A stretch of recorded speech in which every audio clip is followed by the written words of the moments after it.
শুভ সকাল বন্ধুরা। চলো, তোমাদের বলেছিলাম না আমার গাছ শেয়ার করব, ফুল গাছগুলো। সেদিন ফুল দেখিয়েছিলাম, আজকে গাছগুলো শেয়ার করব। চলো, আমার ছোট্ট কয়েকটা গাছ আছে, তোমাদের সাথে একটু শেয়ার করছি। চলো বন্ধুরা, আমার বাড়ির কাজ চলছে। কি অবস্থা আমার বাড়ির কাজের, দেখেছো কি অবস্থা, সব দিক ছড়ানো ছিটানো। তো চলো, যেটার জন্য আমরা ছাদে এসেছি সেটা দেখো। এই দেখো আমার বেলি ফুল গাছ, দেখেছো বেলি ফুল ফুটে রয়েছে। কেমন লাগছে বলো? ভালো লাগছে? বলবে কিন্তু কেমন লাগছে। দেখো কত কুড়ি এসছে গাছে, ঠিক আছে? এই দেখো আমার জবা গাছ, ঠিক আছে? এই দেখো জবা ফুল, ঠিক আছে? কেমন লাগছে বলবে, হ্যাঁ? এই দেখো আর একটা জবা ফুল। এই দেখো আমার থোকা টগর গাছ হয় না, সেই থোকা টগর, এই যে থোকা টগর, ঠিক আছে?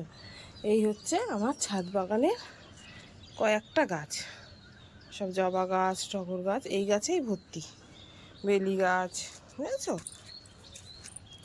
তো চলো, টাটা।